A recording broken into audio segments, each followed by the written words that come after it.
یہ نوجوان نسل کا نا بڑا اہم ترین سوال. تو میں نے بھی یہ سوال نا ایک عالم دین صاحب سے کیا. میں نے ان کو کہا کہ جناب والا ہمارا کیوں نیک کام کرنے کا دل نہیں کرتا اور کیوں گناہوں کی طرف ہم آگے سے آگے بڑھتے جاتے ہیں. تو انہوں نے نا بڑا بہترین جواب دیا. امید کرتا ہوں کہ آپ کو بھی وہ سمجھ آئے گی. انہوں نے کہا جب آپ نے خوبصورت اور سفید لباس پہنا ہو اور اچھی طرح استری کیا ہوا ہو اور لٹھے کا سوٹ ہو تو آپ جہاں بھی جائیں احتیاط سے بیٹھتے ہیں کہ کہیں اس کے اوپر کوئی داغ نہ لگ جائے, اور اس احتیاط سے بھی بیٹھتے ہیں کہیں اس کی استری نہ خراب ہو جائے. لیکن دوسری طرف ایک پینٹ کرنے والے کے کپڑوں کو دیکھ لیجئے جس کے اوپر داغ لگ لگ کے وہ اتنا گندا ہو چکا ہوتا ہے کہ اب اس کو اس کے صاف کرنے کا ذرہ برابر بھی خیال نہیں ہوتا. اس کو کوئی خیال نہیں ہوتا کہ میں کدھر بیٹھ رہا ہوں, میرے کپڑے گندے تو نہیں ہو جائیں گے. تو جناب والا یہی وہ سوال کا جواب تھا. انہوں نے کہا یہ جو کپڑے میں نے آپ کو بتائے ہیں نا, یہ کپڑا نہیں تھا, یہ آپ کا دامن تھا.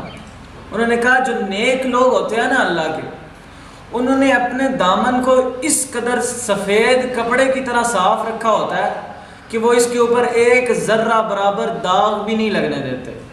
وہ کوئی ایسا کام نہیں کرتے جس کی وجہ سے اس کے اوپر ذرہ برابر بھی داغ لگ جائے, اور وہ ہر وہ نیک کام کرتے ہیں جس سے اپنے کپڑے کو, اپنے دامن کو بہتر سے بہترین بنایا جا سکتا ہے. لیکن ہماری مثال اس پینٹ والے کپڑوں کی طرح ہے کہ ہمارا دامن اس کے اوپر داغ لگ لگ کے اس قدر گندے ہو چکے ہیں کہ اب ہمیں ذرہ برابر بھی خیال نہیں آتا. اب ہمیں گناہ کرتے ہوئے کوئی شرم نہیں آتی, کیونکہ ہمارا دامن پہلے ہی داغوں سے اس قدر بھرا پڑا ہے کہ اب ہمیں کسی چھوٹے موٹے داغ سے کوئی فرق نہیں پڑتا. میں نے پھر ان سے اگلا سوال یہ کیا کہ ہم اپنے دامن کو صاف کس طرح کر سکتے ہیں.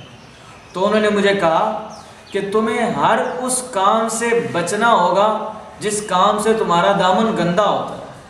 اس کا مطلب یہ تھا کہ تمہیں ہر گناہ والے کام سے بچنا پڑے گا. اور پھر دوسرا جواب انہوں نے یہ دیا کہ تمہیں ہر وہ کام کرنا پڑے گا جس سے یہ داغ مٹتے ہیں. اس کا مطلب یہ بنتا ہے کہ ہمیں ہر وہ نیک کام کرنا پڑے گا جس سے میرے وہ داغ مٹیں گے. ہر گناہ سے اس لیے بچنا پڑے گا کہ اب اس کپڑوں کے اوپر مزید کوئی داغ نہ لگ جائے, اور جس دن میرے دامن کے اوپر کوئی داغ باقی نہ رہا اس دن میرے دل میں گناہوں کی لذت ختم ہو جائے گی. اس دن میرا نیکی کرنے کے لیے خود بخود دل کرے گا.